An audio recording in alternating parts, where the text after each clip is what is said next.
Bab 141. 7 Keluarga Besar. Ten. Fang mendekati Hu Zilong, mengulurkan tangannya untuk merasakan, lalu menunjukkan ekspresi terkejut. Manipulasi energi yang mengesankan.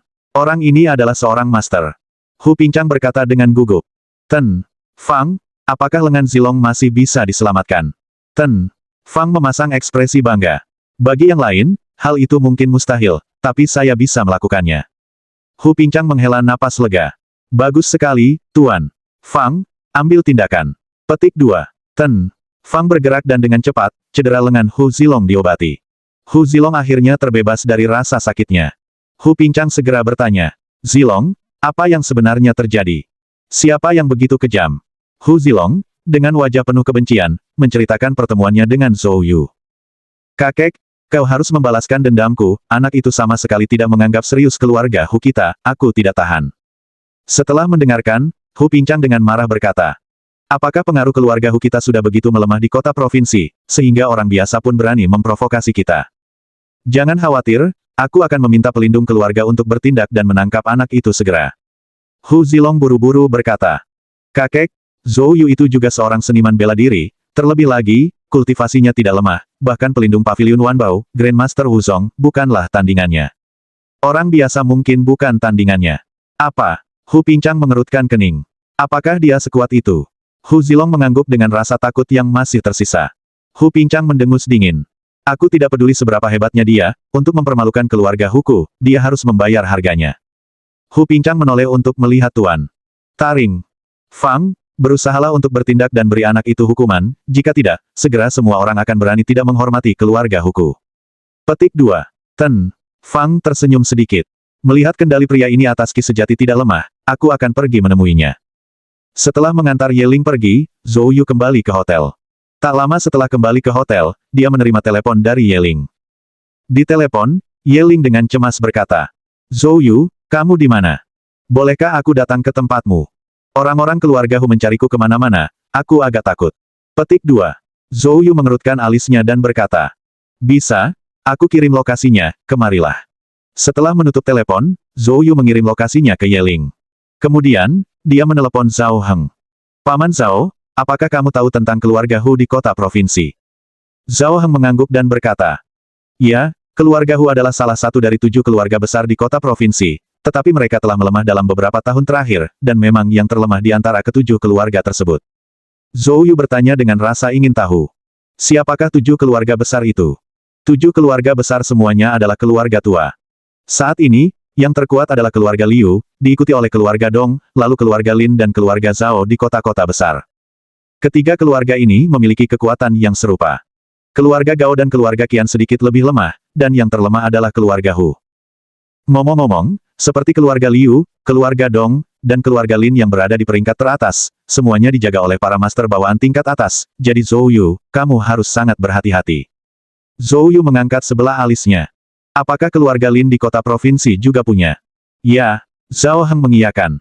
Jika aku ingat dengan benar, orang itu bermarga Lei, sosok yang tangguh. Zhou Yu menunjukkan ekspresi main-main. Jika keluarga Lin memiliki guru besar bawaan yang memegang kendali, mengapa Lin Zhaoxuan mundur begitu cepat, ada apa ini? Melihat Zhou Yu terdiam lama, Zhao Heng segera bertanya, Zhou Yu, ada apa? Zhou Yu tersenyum dan berkata, tidak ada, hanya sedikit perselisihan dengan keluarga Hu. Apa yang telah terjadi? Zhou Yu menjelaskan secara singkat kejadian di mana Hu Zilong meracuni Zhao Feier. Mendengar ini, Zhao Heng menjadi marah. Apa? Hu Zilong berani bertindak begitu gegabah? Apakah dia pikir keluarga Zhao Yanchengku tidak bisa menghubunginya, sehingga keluarga Hu-nya tidak punya efek jera? Saya harus meminta penjelasan dari keluarga Hu mengenai masalah ini. Zhou Yu tersenyum dan berkata, tidak perlu, Hu Zilong mungkin akan segera mencariku, dan aku akan memberi keluarga Hu pelajaran yang cukup. Ngomong-ngomong, Paman Zhao, bukankah keluarga Zhao di kota provinsi dan keluarga Zhao di Yancheng itu sama? Situasinya tidak akan sama dengan keluarga Lin, bukan? Zhao Heng terdiam sejenak, lalu terkekeh getir. Itu tidak sama. Meski tampak mirip dengan keluarga Lin, di mana saudara-saudara saling bertikai, ayah dan paman saya berselisih karena cinta. Sebenarnya paman saya sangat berharap agar ayah saya kembali ke kota provinsi, bahkan bersedia menyerahkan jabatan kepala keluarga kepada ayah saya, namun ayah saya memiliki keraguan dan selalu tidak setuju. Zhou Yu mengangguk, jadi begitulah. Dia tidak menyelidiki bagaimana sebenarnya perselisihan mereka karena cinta itu terjadi. Setelah mengobrol sebentar, Zhou Yu mengakhiri panggilannya. Pada saat itu, ding dong dong. Serangkaian ketukan mendesak terdengar dari pintu. Zhou Yu membuka pintu dan melihat Ye Ling berdiri di luar dengan ekspresi tegang. Zhou Yu, mereka mengikutiku ke sini. Zhou Yu berkata dengan acuh tak acuh. Silakan masuk dulu, aku tidak masalah di sini. Ye Ling bergegas masuk ke dalam. Saat itu, lift hotel terbuka, dan sekelompok besar orang keluar, langsung menuju kamar Zhou Yu. Orang yang memimpin tidak lain adalah Hu Zilong. Bab 142. Keluarga Hu memohon ampun. Lengan Hu Zilong lemas, dan wajahnya menatap Zhou Yu dengan penuh kebencian. Kakek, ini Zhou Yu, dialah yang melumpuhkan lenganku. Wajah Hu pincang menjadi gelap saat dia mendekati pintu dan menatap Zhou Yu. Wah, kamu sudah melukai lengan cucuku, hari ini aku tidak akan membiarkanmu pergi. Sebelum dia bisa menyelesaikan kalimatnya, Ten Fang memotongnya. Ten Fang menunjukkan ekspresi terkejut. Aku tidak menyangka kau adalah seorang master bawaan. Mencapai level seperti itu di usia yang begitu muda, sungguh mengesankan. Mendengar ini, Hu pincang terkejut. Fang, apakah kamu mengatakan anak ini adalah master bawaan? Ten Fang mengangguk. Benar. Kemudian, dia berbalik ke Zhou Yu dan dengan arogan berkata, katakan padaku, siapa tuanmu? Jika aku mengenal mereka, mungkin aku bisa mengampunimu sekali. Zhou Yu berkata dengan acuh tak acuh. Karena kau berani mengejarku, itu artinya kau siap mati. Orang mati tidak perlu tahu terlalu banyak. Aku juga tidak butuh orang mati untuk menyelamatkanku. Mendengar hal ini, Tuan. Wajah Fang menjadi gelap. Arogan. Sambil berbicara, dia memukul dengan telapak tangan, mengirimkan aliran ki sejati yang tampak melesat ke arah Zhou Yu. Zhou Yu mengangkat sebelah alisnya dan mengacungkan jari. Aliran ki sejati melesat keluar. Ledakan. Kedua aliran itu bertabrakan, yang langsung menimbulkan gelombang udara yang meledak-ledak. Ten Fang tercengang. Aku tidak menyangka kau bisa mengolah ki sejati yang begitu murni, sayangnya, waktu kultivasimu singkat dan kekuatanmu tidak cukup, hampir tidak cukup. Zhou Yu berkata dengan acuh tak acuh. Benarkah begitu? Zhou Yu dengan tenang menjentikkan jarinya berulang kali. Ki sejati berubah menjadi anak panah tajam, yang terus-menerus menyerang Tuan. Taring. Ten Fang membalas dengan telapak tangannya, menghancurkan serangan Zhou Yu satu demi satu. Keduanya saling bertukar pukulan, menghasilkan tontonan yang luar biasa. Pada awalnya, Tuan Fang memasang ekspresi mengejek, tetapi kemudian, dia menyadari bahwa ki sejati yang dipanggil Zhou Yu semakin padat. Meskipun secara visual terlihat lebih lemah, kekuatannya terus meningkat. Ten Fang menyadari sesuatu dalam sekejap. Ekspresinya berubah sangat jelek. Nak, beraninya kau menggunakan aku untuk menempa ki sejatimu. Ini merupakan penghinaan langsung terhadapnya. Ten Fang meledak dalam kemarahan. Mati. Dia memukulkan telapak tangannya, lalu cahaya aneh melintas di matanya. Saat berikutnya, Zhou Yu merasakan suatu rasa ilahi yang kuat dan tak terlihat tiba-tiba menyerang, langsung menuju ke pikirannya. Serangan ini sangat rahasia dan jahat. Seorang master bawaan kecil yang khas, jika lengah seperti ini, akan langsung terbunuh, dan kalaupun mereka secara ajaib selamat, mereka akan menjadi idiot. Dalam sekejap, indra ilahi menyambar pikiran Zhou Yu. Seketika, Zhou Yu gemetar seakan tersambar petir. Melihat hal tersebut, Ten Fang memperlihatkan senyum jahat. Serangan Divine Sense ini adalah kartu trufnya. Di bawah level Great Inate, seseorang akan langsung terbunuh jika terkena serangan secara sembarangan. Bahkan seorang master pada level Great Inate akan menderita kerusakan otak jika terkena serangan tiba-tiba, dan menjadi tumpul pikirannya. Zhou Yu tampaknya berada dalam kondisi seperti itu. Ten Mata Fang memancarkan niat membunuh yang dingin, dan dia menyerang langsung ke arah jantung Zhou Yu. Jika telapak tangan ini mendarat, Zhou Yu pasti sudah mati. Pada saat ini, Hu Zilong dan Hu Pincang juga menyaksikan adegan ini. Hu Zilong berkata dengan penuh semangat. Fang, lumpuhkan saja dia, ampuni nyawanya, aku ingin menyiksanya dengan baik. Petik 2. Ten Fang tersenyum sedikit. Baiklah. Dengan itu, dia mengarahkan serangannya ke perut Zhou Yu. Tetapi pada saat itu, mata Zhou Yu tiba-tiba kembali jernih, dan cahaya mengejek berkedip di matanya sebelum dia melayangkan pukulan. Saat ini, keduanya sangat dekat. Bam! Terkejut, Tuan. Fang tidak dapat menghindar dan terpental oleh pukulan itu, menghantam tembok dengan keras, memecahkan dinding penahan beban. Dadanya benar-benar cekung. Ten Fang pucat pasi karena darahnya mengalir tak terkendali, matanya dipenuhi keterkejutan. Bagaimana? Apakah ini mungkin? Kamu bisa menahan serangan Divine Sense-ku. Bagaimana kamu melakukannya?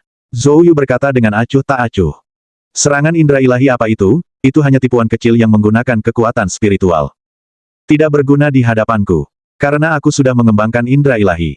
Perkataan Zhou Yu meninggalkan Tuan Fang benar-benar terkejut. Anda sebenarnya telah mengembangkan indera ketuhanan. Ini tidak mungkin. Sekarang, kamu bisa mati dengan tenang. Zhou Yu mendekati Tuan Taring Ten. Ekspresi wajah Fang berubah, dan dia mencoba memberontak, tetapi Zhou Yu menginjaknya. Beraninya kau membunuhku, kau akan mendapat masalah besar. Hal terakhir yang saya takutkan adalah masalah. Setelah berkata demikian, Zhou Yu menghentakkan kaki ke bawah. Ten Fang meninggal di tempat. Adegan ini membuat Hu Pincang dan putranya, terutama Hu Zilong, ketakutan hingga hampir terjatuh ke tanah. Zhou Yu melangkah ke arah Hu Pincang. Hu Pincang pucat. Apa yang ingin kamu lakukan? Zhou Yu mencibir. Kamu membawa orang untuk menyusahkanku, namun kamu bertanya apa yang ingin aku lakukan. Sepertinya Tuan Fang sangat kesepian dalam perjalanannya, kamu harus bergabung dengannya di sana. Petik 2. Tepat saat Zhou Yu hendak bertindak, Hu Pincang tiba-tiba terjatuh berlutut dengan suara gedebuk. Zhou, tolong selamatkan nyawaku. Aku menyadari kesalahanku sekarang. Asal kau mengampuni aku bersedia melakukan apapun untukmu. Petik 2. Bab 143. Penyerahan. Mendengar ini, Zhou Yu tidak langsung mengambil tindakan. Dia awalnya berencana untuk berurusan langsung dengan keluarga Hu, tetapi kemudian dia tiba-tiba teringat percakapannya baru saja dengan Zhao Heng. Yan Cheng memiliki 7 keluarga besar. Meskipun keluarga Hu berada di posisi terbawah, ia tetap merupakan salah satu dari 7 keluarga besar. Unta kurus lebih besar dari kuda. Jika dia langsung membunuh mereka, kemungkinan akan timbul banyak masalah. Zhou Yu tidak takut dengan masalah-masalah yang akan menimpanya, ia khawatir jika ia menekan orang-orang ini terlalu keras, mereka mungkin akan mengincar keluarga Lin Luoluo, dan membuat mereka lengah. Jika dia mengubah pendekatannya, mungkin akan lebih baik. Memikirkan hal ini, Zhou Yu berkata dengan acuh tak acuh. Aku tidak harus membunuhmu, tapi mulai sekarang, keluarga Hu-mu harus tunduk padaku dan melayaniku. Apa? Hu Pincang sangat marah. Keluarga Hu-nya, salah satu dari 7 keluarga besar, sebenarnya diminta untuk tunduk kepada seorang pemuda. Bukankah ini sebuah penghinaan? Itu tidak mungkin. Hu Pincang meraung. Baiklah, kalau begitu kamu bisa mati. Zhou Yu berkata, dan hendak mengambil tindakan terhadap Hu Zilong. Ekspresi wajah Hu Pincang berubah. Tunggu sebentar. Saya setuju. Di ambang kematian, Hu Pincang akhirnya mengesampingkan harga dirinya dan memilih untuk bertahan hidup. Ini, tentu saja, juga terkait dengan tingkat kultivasi Zhou Yu. Di antara 7 keluarga besar Yan Cheng, hanya keluarga Liu, Lin, dan Dong yang memiliki seniman bela diri di alam bawaan agung, dan kekuatan Zhou Yu, dalam pandangannya, sudah sangat dekat dengan alam bawaan agung. Zhou Yu tersenyum tipis. Bagus. Namun, aku tidak percaya padamu. Aku akan menanamkan tanda ki sejati dalam tubuhmu. Jika kau berani mengkhianatiku, aku akan membunuhmu seketika. Petik 2. Setelah berbicara, Zhou Yu mengangkat tangannya dan menepuk kepala Hu Pincang. Aliran ki sejati langsung memasuki tubuh Hu Pincang dan bersembunyi. Wajah Hu Pincang memucat, dipenuhi keputusasaan. Terima kasih, Tuan Zhou atas belas kasihanmu. Petik 2. Zhou Yu mengangguk. Baiklah, kamu bisa pergi sekarang. Bersihkan tubuhnya dan bawa pergi. Ya, Hu Pincang dengan sedih menyuruh seseorang membereskan tubuh Fang. Setelah membersihkan, Hu Pincang menyerahkan beberapa barang kepada Zhou Yu. Zhou, ini ditemukan pada Fang, aku akan menyerahkannya padamu. Petik 2. Tindakannya sebenarnya adalah upaya untuk menyenangkan Zhou Yu. Sekarang dia dikendalikan oleh Zhou Yu dan tidak dapat melawan, dia hanya bisa berusaha sekuat tenaga untuk menyenangkan Zhou Yu. Dia berharap bahwa sikap menyenangkan ini akan membuat Zhou Yu memperlakukan keluarga Hu sedikit lebih baik. Zhou Yu mengangguk dan menerimanya. Ada 2 botol pil, dan sebuah buku kuno seukuran telapak tangan. Zhou Yu membuka botol pil itu dan melihatnya, lalu menunjukkan sedikit keterkejutan. Bagus sekali. Sepertinya Tuan Fang juga memiliki penelitian mendalam tentang pemurnian obat. Petik 2. Adapun buku kuno itu, Zhou Yu membukanya dan melihatnya. Itu dipenuhi dengan simbol-simbol yang padat.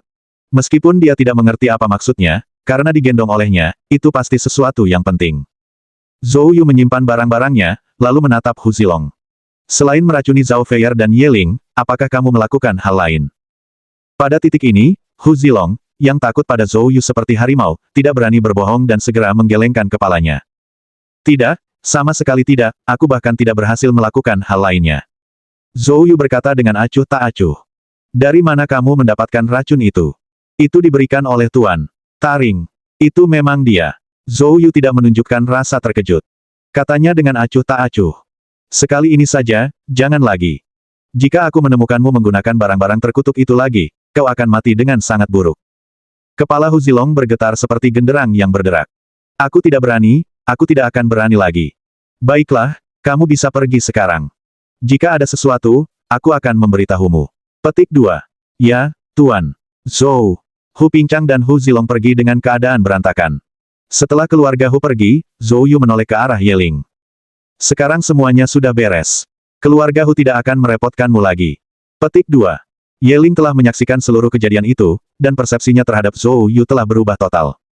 Zhou Yu luar biasa kuatnya. Begitu dahsyatnya hingga dia bahkan tidak bisa menggambarkannya dengan kata-kata. Bagaimanapun, dia belum pernah mendengar ada anak muda yang lebih berbakat daripada Zhou Yu, apalagi melihatnya. Dia benar-benar tidak tahu apa yang dipikirkan Lin Luoluo. Melihat Ye Ling menatap kosong padanya, Zhou Yu melambaikan tangannya. Ye Ling, kamu baik-baik saja.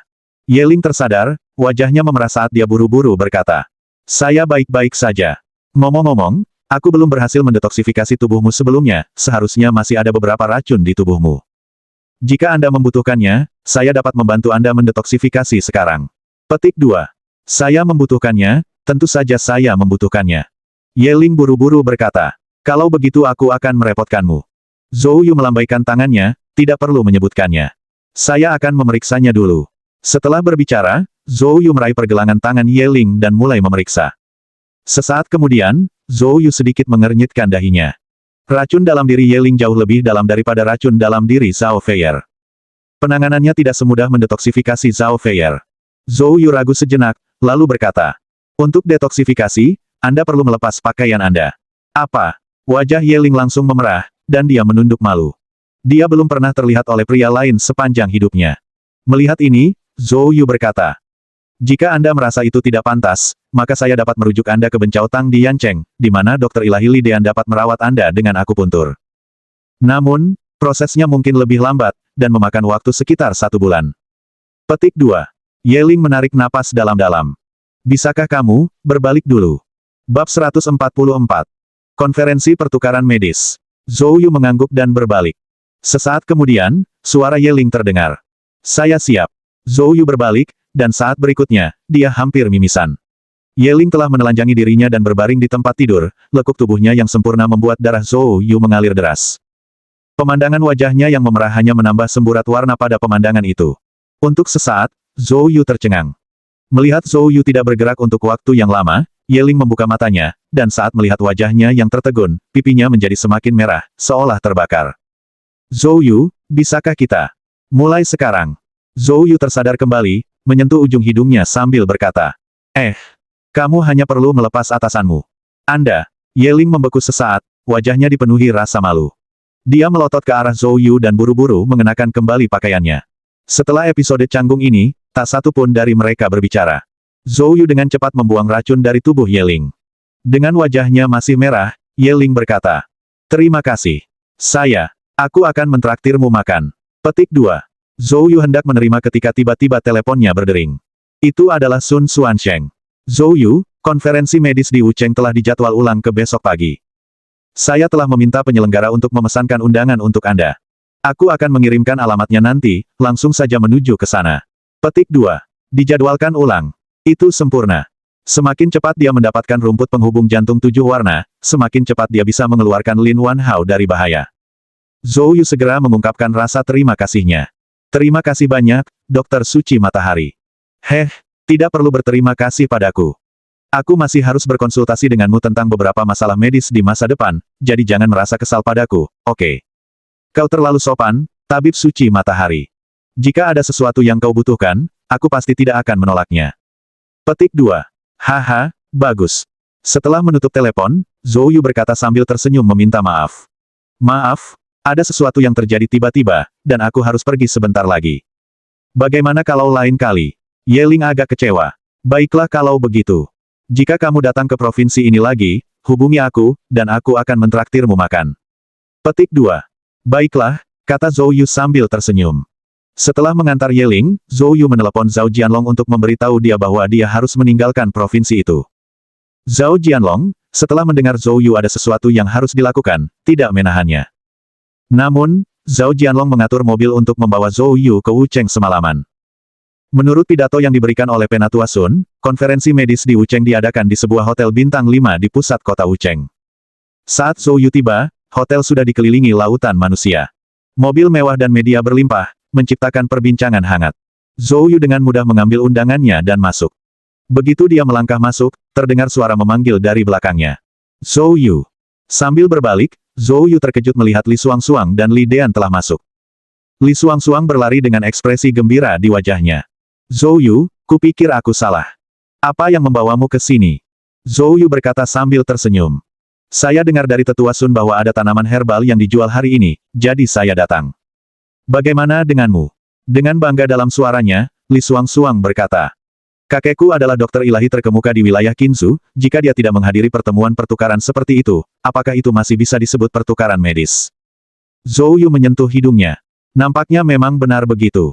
Li Dean juga datang, dan dia tersenyum pahit, berkata. Zhou Yu, jangan dengarkan omong kosongnya, aku di sini hanya untuk melihat-lihat. Jika Anda tertarik, bagaimana kalau saya perkenalkan Anda pada beberapa orang? Sebelum Zhou Yu bisa menjawab, Li Xuangxuang buru-buru menarik Zhou Yu ke sisinya. Zhou Yu, jangan biarkan kakekku menipumu, kelompok orang tua itu sangat membosankan. Kamu belum pernah ke sini sebelumnya, kan? Biarkan aku mengajakmu berkeliling. Li Dean terdiam. Ah, gadis-gadis tidak akan tinggal diam begitu mereka dewasa. Wajah Li Xuangxuang memerah, dan dia memelototi Li Dean sebelum menarik Zhou Yu pergi bersamanya. Dia dengan gembira mengajak Zhou Yu bertamasya acak keliling daerah itu. Tepat pada saat itu, sebuah suara terdengar dari kerumunan. Xuangxuang. Segera setelah itu, seorang pemuda yang usianya kira-kira sama dengan Li Xuangxuang berjalan mendekat dari kerumunan. Pria muda itu mengenakan setelan jas putih, kacamata berbingkai hitam, dan dasi kupu-kupu, tampak sangat tampan. Hai Yuan Hang. Apa yang kamu lakukan di sini? Hai Yuan Hang segera menghampiri Li Xuangxuang, tatapannya cepat menyapu ke arahnya dengan kegembiraan yang nyata. Xuangxuang, kita jarang bertemu sejak lulus kuliah, tapi aku tidak menyangka kamu akan semakin cantik. Sebagai seorang wanita, Li Xuangxuang sangat sensitif terhadap tatapan mesum Hai Yuan Hang, dan dia mengerutkan kening, berkata. Apa urusanmu? Xuangxuang, bagaimana kamu bisa mengatakan itu? Lagi pula, kita pernah pacaran waktu kuliah, kan? Li Xuangxuang langsung menjadi marah. Siapa yang berkencan denganmu? Kamu berharap. Petik 2. Xuangxuang, jangan bicarakan masa lalu. Karena kita sudah bertemu satu sama lain sekarang, itu pasti berarti kita masih punya takdir. Ayo makan malam bersama malam ini. Siapa yang mau makan malam denganmu? Li Xuangxuang langsung menolak. Hai Yuan Hang maju selangkah. Xuangxuang, ayolah, kita ini mantan kekasih. Jangan terlalu kejam. Petik 2. Melihat tatapan tajam Hai Yuan Hang, Li Xuangxuang dengan cepat memeluk lengan Zhou Yu. Aku sudah punya pacar sekarang, jangan terlalu jauh. Zhou Yu terkejut dan menatap Li Xuangxuang. Li Xuangxuang segera memberinya tatapan memohon. Saat itulah Hai Yuan Hang memperhatikan Zhou Yu. Dia mengamati Zhou Yu dan menyadari bahwa pakaian Zhou Yu tidak ada yang istimewa, dia berbicara dengan nada menghina. Kamu pacar Xuangxuang. Melihat Li Xuangxuang sedang mencari bantuan, Zhou Yu tentu saja tidak bisa mengabaikannya. Zhou Yu berkata dengan acuh tak acuh. Dia wanitaku, dan jika kau tahu apa yang baik untukmu, kau akan tersesat sekarang, atau kalau tidak. Hai Yuan Hang menegur secara langsung. Alis Zhou Yu terangkat. Atau apa lagi? Melihat pembangkangan Zhou Yu, Hai Yuan Hang mendengus dingin dan melangkah maju untuk meraih kerah Zhou Yu. Dari kekuatan gerakannya, jelas dia menguasai beberapa ilmu bela diri. Namun, Zhou Yu langsung mengulurkan tangan dan meraih pergelangan tangannya. Tepat saat Hai Yuan Hang mencoba melepaskan diri, dia merasakan suatu kekuatan besar datang, dan wajahnya tiba-tiba berubah menjadi warna hijau kebiruan di pergelangan tangan. Hai Yuan Hang tidak dapat menahan gemetar seluruh tubuhnya, meringis karena rasa sakit yang amat sangat, sementara dahinya dipenuhi keringat dingin. Bagaimana denganku? Namun Zhou Yu tersenyum ringan seolah-olah itu bukan masalah besar. Bab 145. Huang Anping menyebabkan masalah. Pada saat ini, Hai Yuan Hang merasakan sakit yang amat sangat hingga dia tidak dapat berbicara lagi, tubuhnya tertekuk. Melihat ini, Li Xuangxuang dengan cepat menarik lengan Zhou Yu dan berbisik. Zhou Yu, Hai Yuan Hang punya latar belakang yang kuat, ayo kita tinggalkan saja. Zhou Yu lalu melepaskan tangannya. Hai Yuan Hang mencengkeram pergelangan tangannya dan terhuyung mundur 3 langkah. Dia menggertakkan giginya dan melotot tajam ke arah Zhou Yu. Kamu punya nyali, tunggu saja. Setelah berkata demikian, Hai Yuan Hang berbalik dan pergi dengan keadaan berantakan. Li Xuangxuang, dengan wajah memerah dan kepala tertunduk, berkata, Zhou Yu, barusan, aku tidak punya pilihan, maaf. Zhou Yu bercanda. Kamu terlihat manis saat wajahmu merah. Wajah Li Xuangxuang membeku, lalu dia langsung menunjukkan ekspresi marah, mengulurkan tangannya untuk mencubit daging lembut di sekitar pinggang Zhou Yu. Mendesis. Zhou Yu segera memohon belas kasihan. Hei, aku salah, lepaskan cepat. Katakan, apa kesalahanmu? Sementara Zhou Yu dan Li Xuangxuang sedang bertengkar main-main, di tempat lain, di dalam ruangan pribadi. Tangan Hai Yuanhang tergantung, sama sekali tidak berdaya. Tepat pada saat itu, seorang pria setengah baya masuk. Yuanhang, apa yang terjadi padamu? Ayah, tanganku sepertinya patah. Apa? Seru pria parubaya itu dengan ekspresi terkejut dan marah. Cepat, undang Tuan Zong. Tak lama kemudian, seorang pria tua masuk. Orang yang disebut Master Zong, bernama Zong Kunsan, juga merupakan seorang dokter ilahi, dengan reputasi besar di sekitar kota Wu. Tuan Zong, tolong lihat pergelangan tangan anakku. Zong Kunsan mendekati Hai Yuanhang, meraih pergelangan tangannya, dan langsung mengerutkan kening. Meridiannya telah disegel. Orang yang dapat menggunakan teknik seperti itu bukanlah individu biasa. Apa yang telah terjadi? Siapa yang melakukan ini? Hai Yuanhang berkata dengan sedih. Saya tidak tahu. Itu seorang pemuda yang menemani cucu perempuan Li Dean, Li Xuangxuang. Cucu perempuan Li Dean. Benar, teknik seperti itu, hanya Li Dean yang tahu. Petik 2. Zong Kunsan mendengus dingin. Aku akan mentraktirmu dulu, lalu kita selesaikan masalah dengan Li Dean. Setelah mengatakan itu, dia memulai perawatan. Li Xuangxuang, bersama Zhou Yu, bersenang-senang sejenak, segera setelah itu, konferensi pertukaran medis resmi dimulai, dan kebanyakan orang bergegas menuju tempat utama. Zhou Yu dan Li Xuangxuang juga tiba di sana. Pada saat ini, di podium aula tempat berlangsungnya acara utama, sederetan meja telah disiapkan. Li Dean duduk di posisi dekat dengan bagian tengah, dikelilingi oleh banyak tokoh tua, semuanya tampak sebagai pakar praktik medis. Saat konferensi pertukaran medis resmi dimulai, para master di panggung mulai berbicara satu demi satu.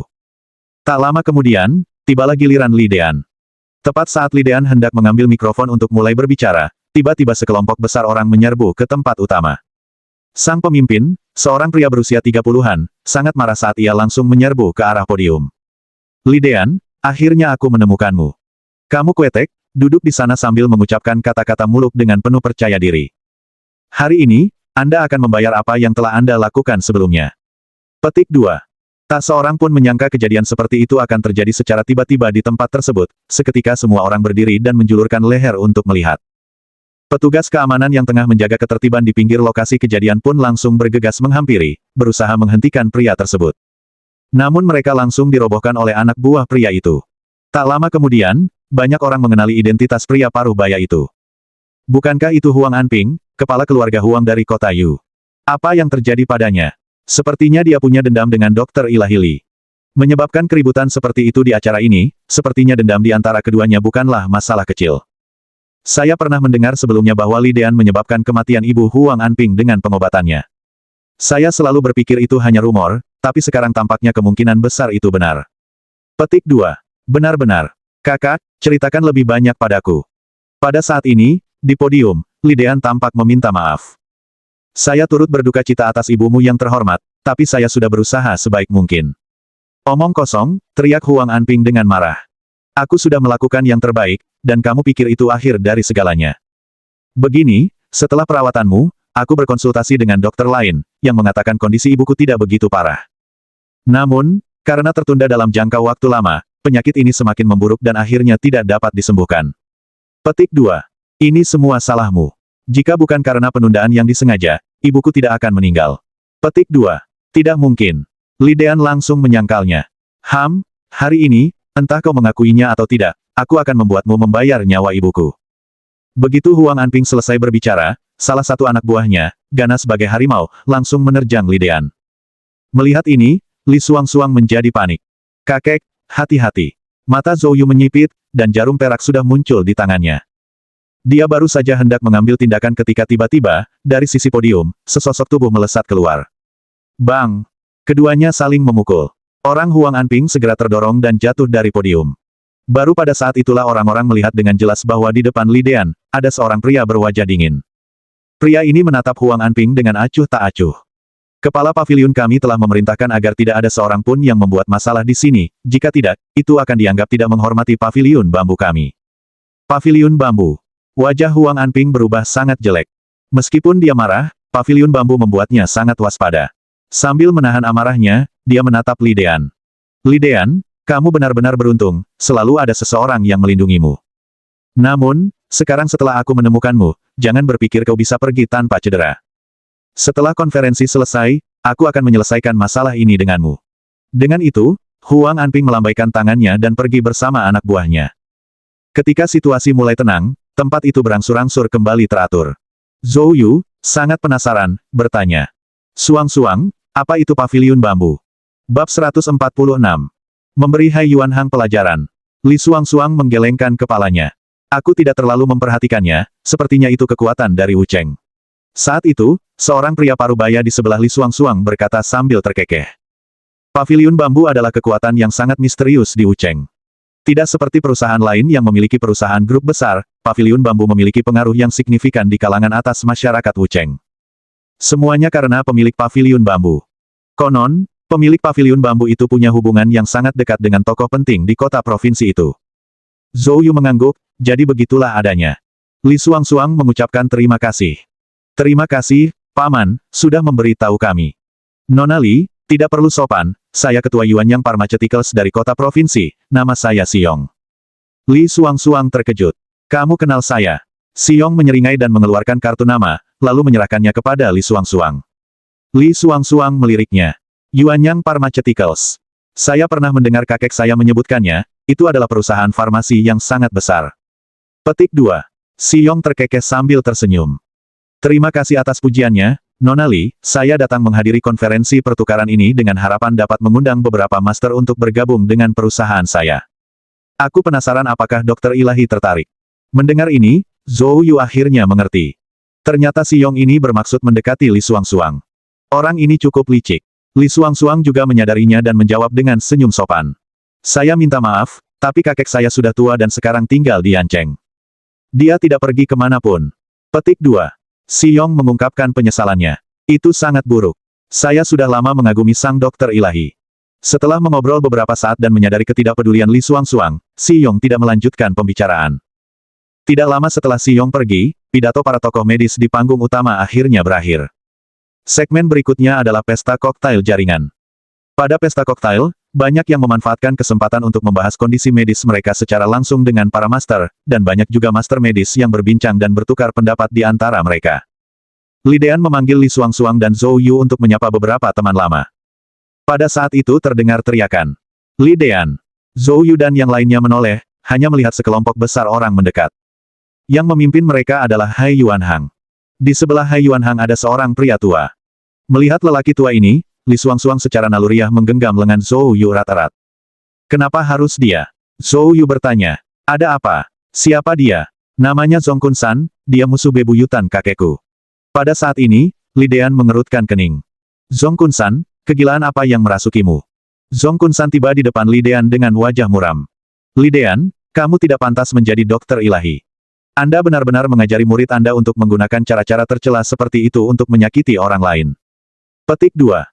Satu masalah belum mereda sebelum masalah lain muncul. Kata-kata Zhongkun San segera menarik perhatian banyak orang. Tidak seorang pun menyangka akan ada orang yang menyusahkan Li Dean lagi.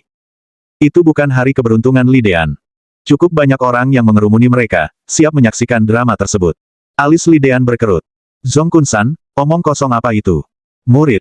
Kapan saya pernah punya murid yang menyakiti orang lain? Zhongkun San menunjuk ke arah Zhou Yu. Masih berpura-pura. Tanyakan padanya. Li Dean terkejut. Zhou Yu. Pada titik ini, Zhou Yu melangkah maju. Dia menatap Zhongkun San. Pertama, aku bukan murid tetua Li, dan kedua, Hai Yuanhang telah melecehkan pacarku, aku sudah memberinya pelajaran, bagaimana dengan itu?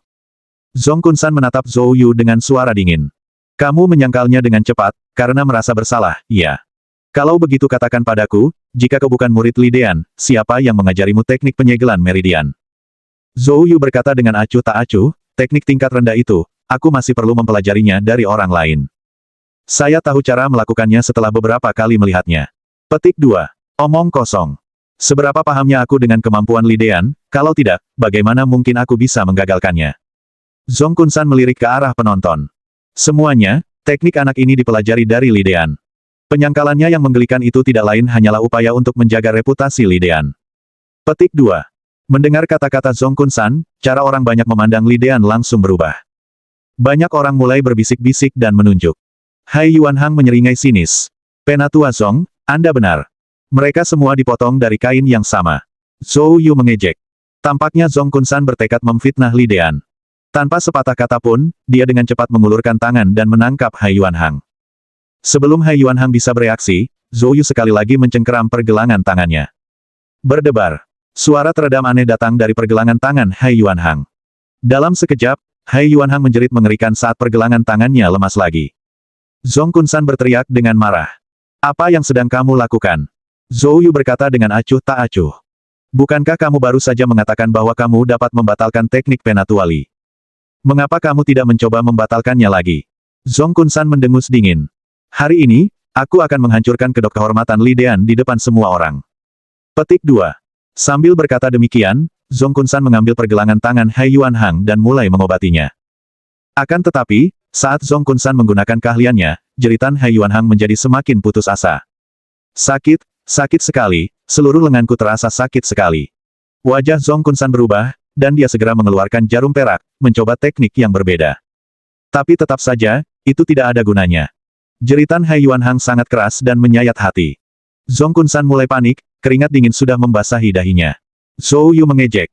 Bukankah kau baru saja mengklaim bahwa kau bisa membatalkan teknik Penatua Li? Tidak bisakah kamu membatalkannya sekarang? Kalian terus bicara soal integritas, tapi siapa yang sebenarnya tidak punya integritas, hanya omong kosong dan tidak punya tindakan. Wajah Zhong Kunsan berubah sangat jelek. Dia telah menyampaikan klaimnya, hanya untuk kemudian mendapati situasi berbalik melawannya. Kini dia terperangkap oleh kata-kata Zhou Yu, yang membuatnya tidak dapat turun dari panggung. Penatua Zhong, apakah Anda benar-benar bisa melakukan ini atau tidak? Aku benar-benar tidak dapat menahan rasa sakit ini lagi. Hai Yuanhang terus berteriak dengan sedih. Saat Zhong Kunsan kehabisan pilihan dan Hai Yuanhang tidak tahan lagi, dia menghampiri Zhou Yu dan berlutut sambil berbunyi gedebuk. Saya salah.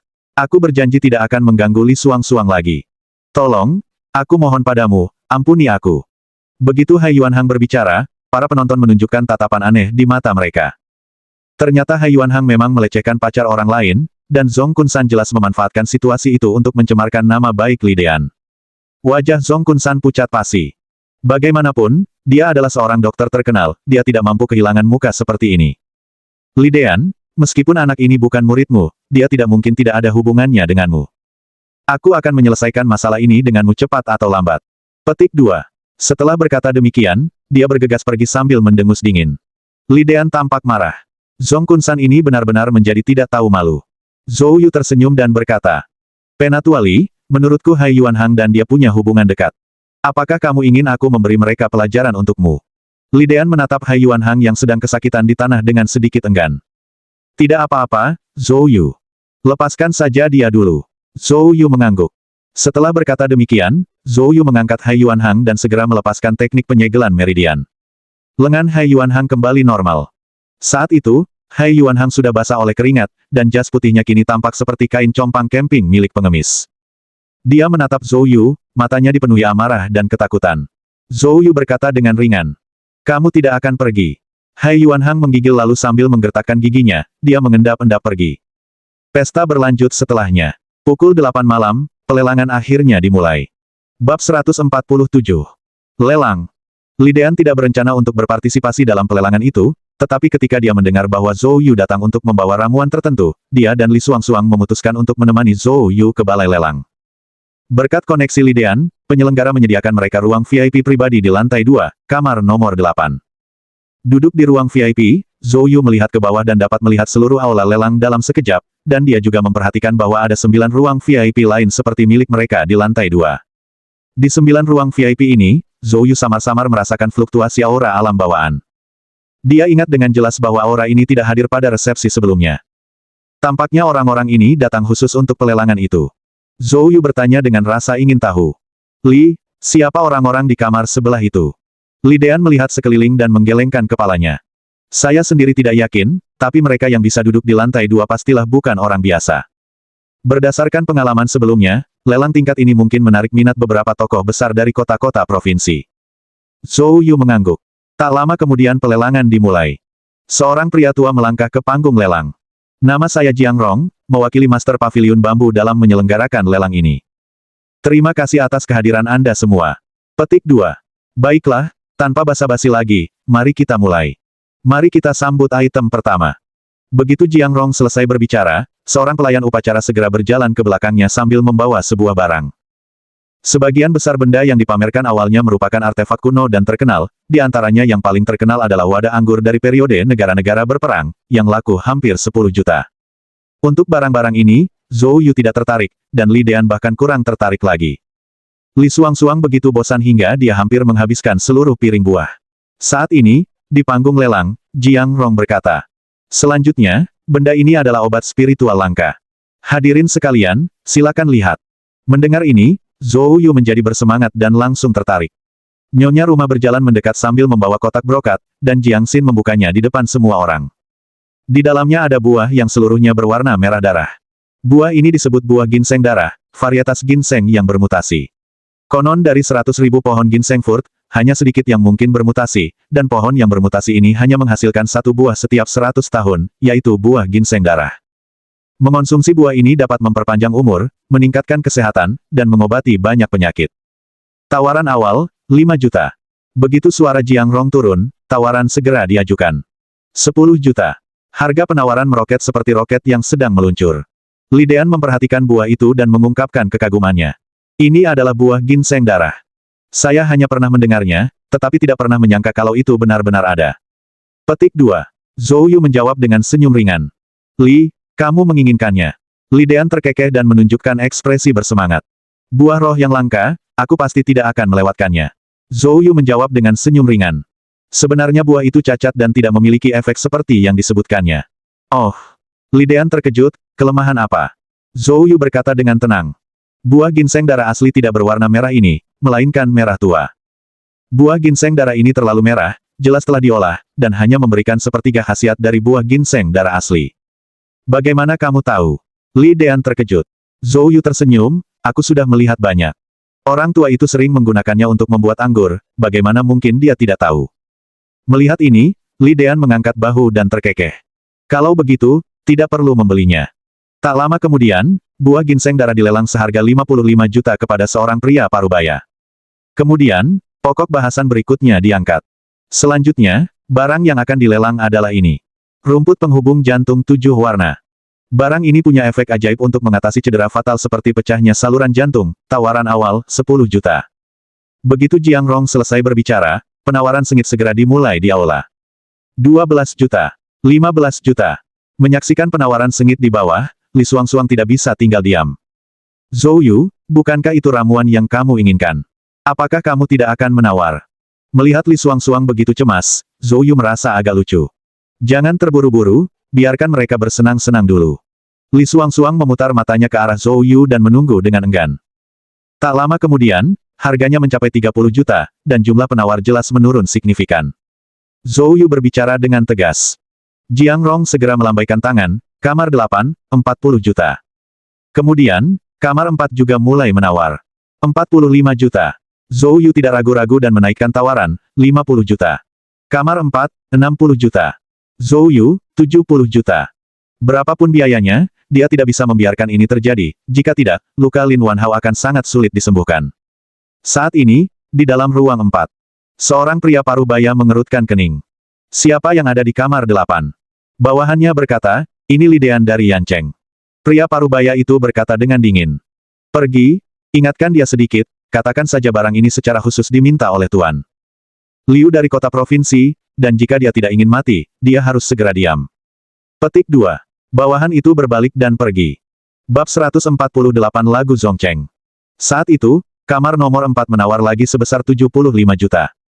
Tepat saat Zhou Yu hendak berbicara, tiba-tiba pintu ruang VIP ditendang hingga terbuka. Seorang pria berwajah menyeramkan masuk. Li Dean mengerutkan kening. Pria itu berkata dengan dingin. Anda pasti Li Dean, saya dari Tuan Tim Song Zongcheng. Lagu Zongcheng. Belum pernah dengar tentang dia. Li Dean menggelengkan kepalanya. Pria itu mencibir. Anda mungkin belum pernah mendengar tentang Tuan Song, tapi tidak mungkin kau tidak menyadari keberadaan Gubernur Liu dari kota provinsi itu, kan? Gubernur Liu. Ekspresi wajah Li Dean berubah.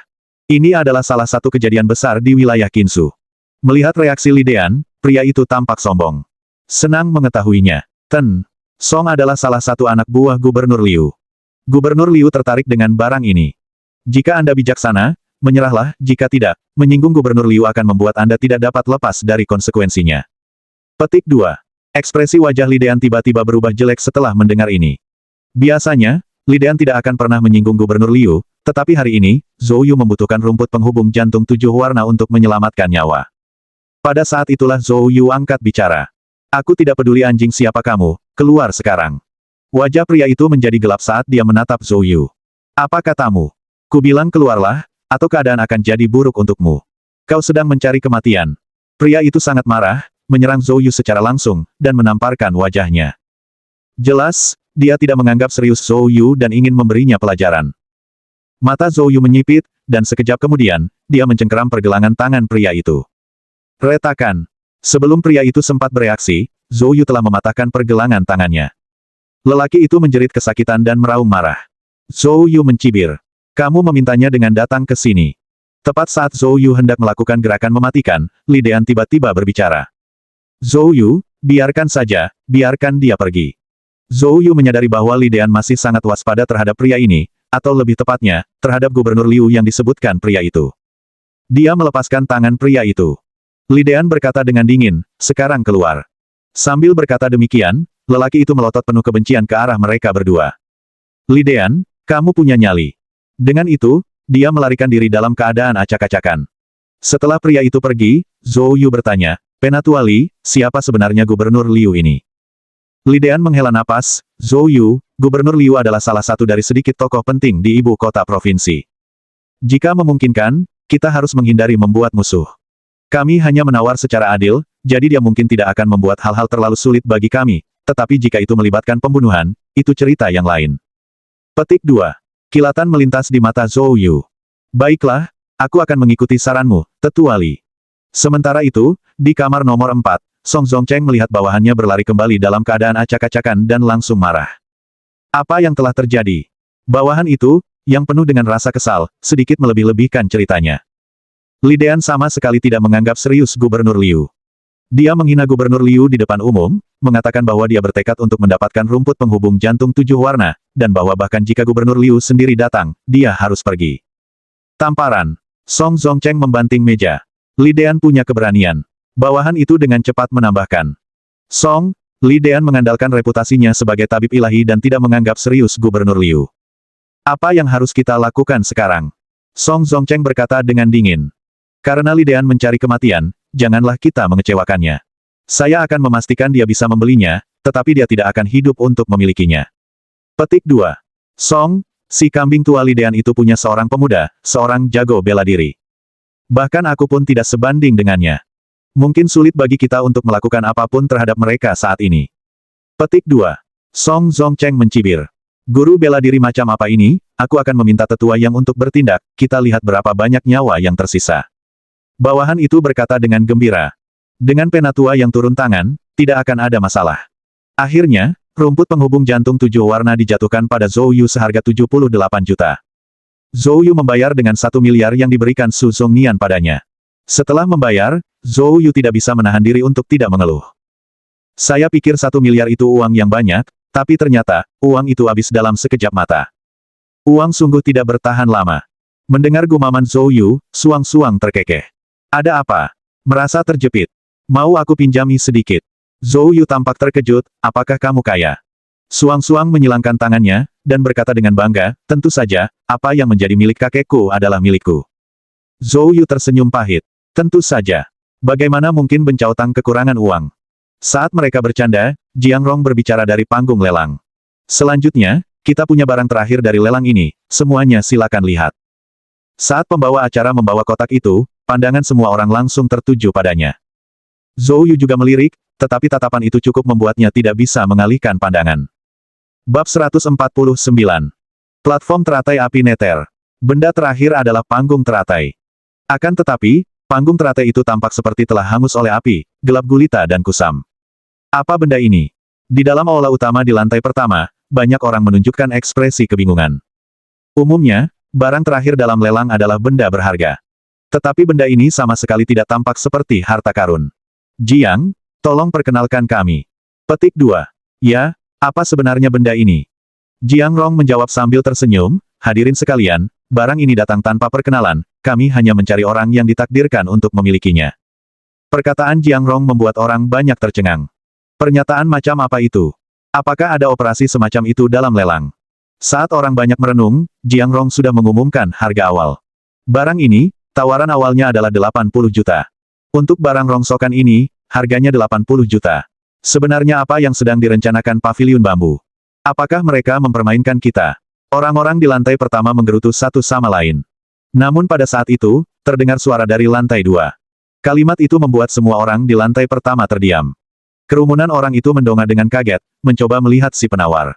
Tetapi tepat pada saat itu, serangkaian tawaran bermunculan satu demi satu. 150 juta. 200 juta. 230 juta.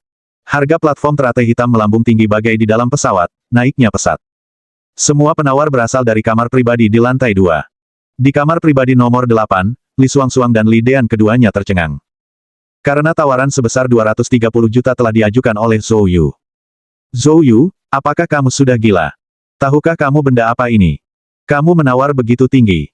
Zhou Yu baru saja hendak menjelaskan ketika Song Zongcheng dari kamar pribadi nomor 4 mengajukan tawarannya.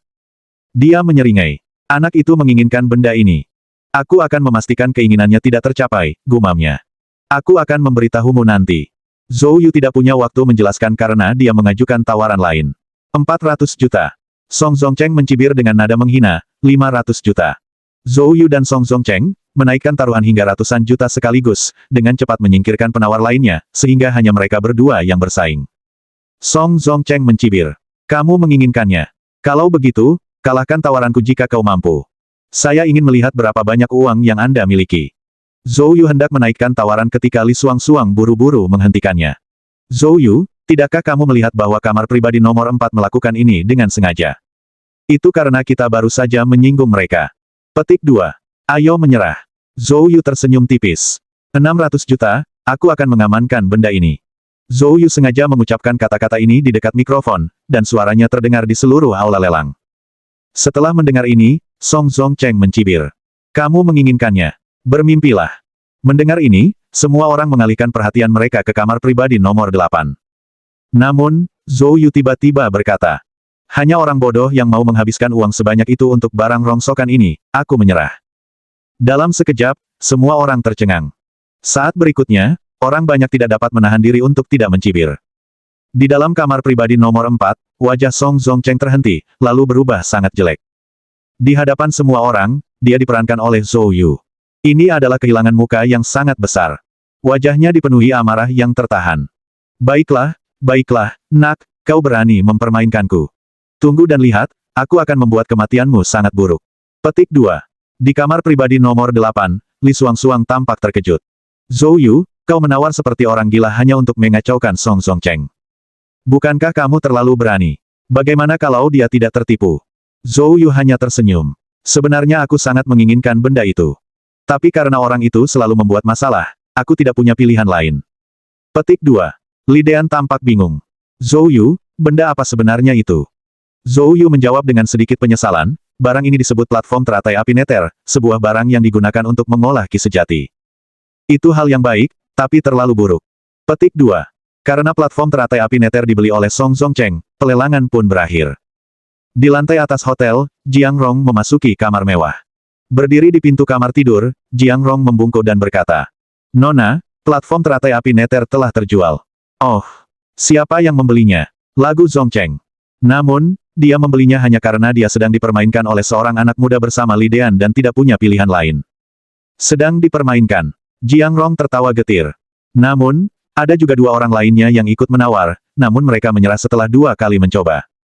Kami belum tahu apakah mereka tahu cara menggunakan platform teratai api neter. Petik 2. Setelah hening sejenak, suara dari kamar tidur berbicara lagi. Ambil platform teratai api neter dan bersihkan latar belakang kedua orang itu, tentukan apakah mereka tahu cara menggunakan platform teratai api neter. Baik, Nona. Jiang Rong berbalik dan pergi. Setelah pelelangan berakhir, Zhou Yu segera menunggangi BMW milik Li Xuangxuang bersama Li Dean kembali ke Yancheng. Mobil itu melaju cepat meninggalkan kota. Namun tepat saat mereka melakukannya, 4 mobil Audi melaju dari belakang kendaraan Li Xuangxuang, dengan cepat menyalip mereka. Keempat mobil itu kemudian berbaris dan menginjak rem, menghentikan paksa mobil Li Xuangxuang. Li Xuangxuang, dengan amarah di wajahnya, hendak menurunkan kaca jendela dan mengamuk, tetapi kemudian dia melihat pintu Audi di depan terbuka dan sekelompok besar orang keluar. Wajah Li Xuangxuang berubah. Hai Yuan Hang. Bab 150. Membunuh Zhong Kunsan. Orang-orang yang turun dari mobil itu memang Hai Yuan Hang, Zhong Kunsan, bersama sekelompok besar orang yang menyerupai pengawal. Jelas, Hai Yuan Hang ada di sini untuk mencari masalah. Wajah Li Dean menjadi gelap karena marah saat dia berseru. Apakah Zhong Kunsan ini seekor anjing, yang masih belum menyerah? Li Xuangxuang dengan cemas bertanya. Kakek, apa yang harus kita lakukan? Pada saat itu, Zhou Yu menepuk bahunya dengan lembut. Jangan khawatir, tidak apa-apa, aku di sini. Zhou Yu membuka pintu mobil dan keluar, diikuti oleh Li Xuangxuang dan Li Dean. Saat melihat Zhou Yu, Hai Yuan Hang langsung menggonggong. Zhou Yu, apakah kamu benar-benar berpikir kamu bisa menyinggung perasaanku dan masih bisa meninggalkan kota Wu tanpa cedera? Zhou Yu melirik Hai Yuan Hang dan mobil di belakangnya, bibirnya sedikit melengkung. Jadi, apa yang ingin kamu lakukan? Berlututlah dan minta maaf, lalu biarkan Li Xuangxuang ikut denganku. Selama Li Xuangxuang memperlakukanku dengan baik, aku tentu akan mengampunimu, Hai Yuan Hang mencibir. Li Xuangxuang, yang berada di sebelahnya, gemetar karena marah, wajahnya memerah. Hai Yuan Hang, kamu tidak tahu malu. Hai Yuan Hang terkekeh mengancam. Aku memberimu waktu 1 menit untuk memutuskan, atau jangan salahkan aku karena bersikap kejam. Li Xuangxuang sangat marah, tapi Zhou Yu menahannya. Zhou Yu memandang Hai Yuan Hang dengan acuh tak acuh. Sepertinya pelajaran pagi ini tidak cukup keras untukmu. Hai Yuan Hang menyeringai dengan kejam. Zhou Yu, kamu benar-benar bodoh. Apakah kau pikir hanya karena kau mengalahkanku pagi ini aku tidak akan datang dengan persiapan? Hari ini, aku akan memastikan kau mati dengan kematian yang mengerikan. Sebelum Hai Yuan Hang dapat menyelesaikan kalimatnya, Zhou Yu tiba-tiba melintas, dan langsung menutup jarak dengannya. Sebelum Hai Yuan Hang sempat bereaksi, Zhou Yu telah mencengkeram lehernya dan mengangkatnya dari tanah. Tidak adakah yang mengajarimu untuk bertindak hati-hati? Aku tahu kau membawa petarung yang kuat, jadi hal terbaik yang bisa kau lakukan adalah bersembunyi di balik petarung ahli itu, bukannya dengan bodohnya memperlihatkan dirimu di hadapanku seperti orang idiot.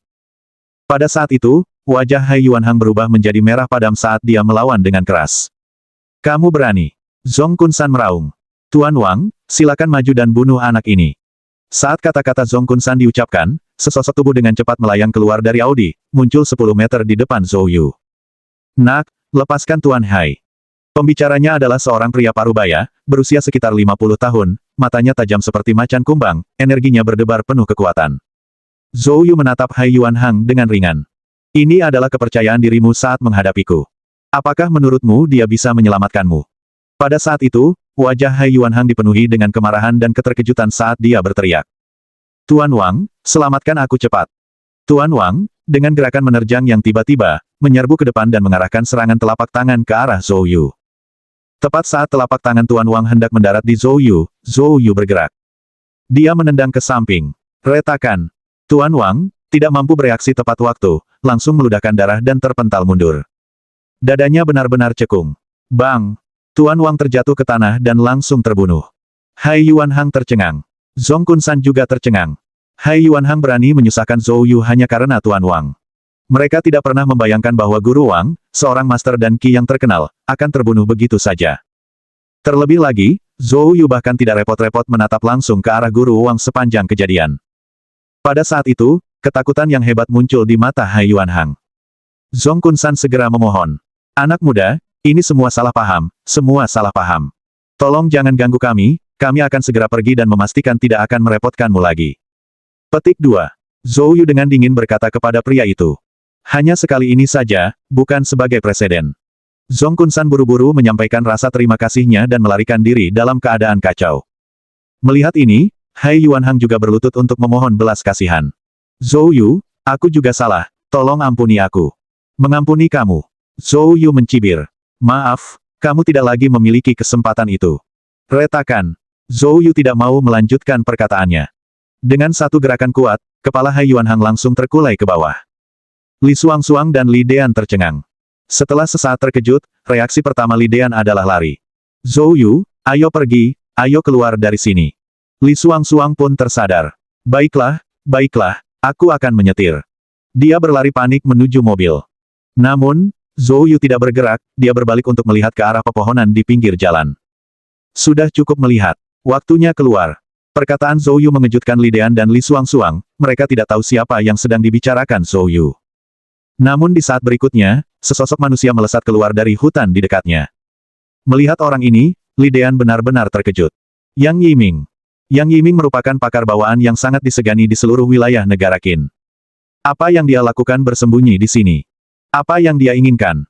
Saat Yang Yiming muncul, tatapannya tertuju pada Zhou Yu. Saya tidak menyangka seorang ahli bawaan muda akan muncul di wilayah negara bagian Qin. Anda benar-benar mengejutkan orang tua ini. Awalnya, kukira Li Dean yang bertarung dengan Hakim Liu memperebutkan rumput penghubung jantung 7 warna, tapi sekarang tampaknya, pasti kau yang bertarung. Hakim Liu. Li Dean menggigil ketakutan. Itu orangnya Hakim Liu, ini buruk. Yang Yiming berkata dengan tenang. Serahkan rumput penghubung jantung 7 warna, dan aku akan membiarkan mayatmu utuh. Mohon dukungan dari om-om ante-ante sekalian, buat subscribe atau sharekan novel Mimin ke Facebook kalian, agar channel Mimin bisa terus berkembang. Dengan begitu, Mimin bisa lebih semangat untuk up novel seru lain ke depannya. Buat teman-teman yang sudah subscribe dan sharekan novel Mimin, Mimin ucapkan terima kasih sebanyak-banyaknya. Sekiranya teman-teman menghadapi masalah video diputar dalam bahasa Inggris, coba tukar kepada bahasa Indonesia original melalui cara ini. Semasa mendengarkan, pencet tombol setting di atas kanan video, pilih audio track dan tukar bahasa.